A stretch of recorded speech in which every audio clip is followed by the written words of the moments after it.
You've written and said in the course of promoting the memoir over the last couple of weeks that food really has become your defining passion, even eclipsing acting.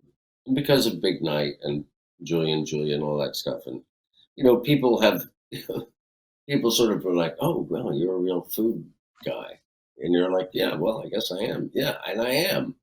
I think after 40 years of acting, there's no question that you get tired. You don't get tired of acting; you get tired of waiting because Mm-hmm. um, on movie sets, 80% of your time is waiting. So there's an inactive aspect to acting, and there's a very active aspect to cooking. That's one of the reasons I wanted to do the CNN series. Searching for Italy, which has been renewed for a second season, which is super exciting, Mhm. um, Yes. follows in some ways a very traditional food travel show format. Each episode has you in a different city or region or exploring something specific about Italy and kind of blending together the culinary and the cultural. How was it putting those ideas together and kind of approaching this as a host instead of as an actor? I'm not used to being myself. I find it uncomfortable. It was hard. I didn't want it to be really sort of, sounds funny, but sort of presentational or, sort of performative, if that's even a word. I wanted to dig a little bit deeper than one might normally in things like this. And I didn't want to always show the good side of Italy, a country I love, because no country is perfect. Italy isn't always sunny, and the people aren't always happy.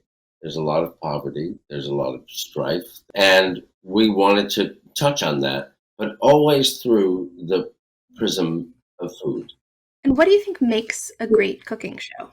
I mean, I imagine that coming at it from a filmmaker's perspective maybe is different than someone like CNN who tends to approach these from kind of more documentarian news production perspectives. What makes a great cooking show is truth. Like anything, what makes anything great is truth. I write in the book about people tasting things on television or in film, and a lot of times I just don't believe it. So if you taste something, it takes a while to what we would consider a while, but actually isn't a while because we're nervous about the performance aspect of it and the time aspect of it within the framework of television or film. 4 seconds on television feels like 10 seconds, but it isn't. It's 4 seconds. So just taste it. Taste it. Think about it. Oh, now I've tasted. Oh, yeah, I like that. Or no, I don't like that. Or it needs this. That's what I want. I don't. What I don't want is somebody goes, amazing. That's impossible. Impossible. One of the things I wanted to talk to you about with regards to all of that is the relationship between food and physicality and food and sensory experiences. There seems to be, a palpable joy to the physicality of food. Without question. There's a palpable joy to experiencing food in eating it, but also in making it, and in shopping for it, in growing it, in raising it, in cleaning it up too. When you watch somebody eat an oyster, there's something really satisfying about it.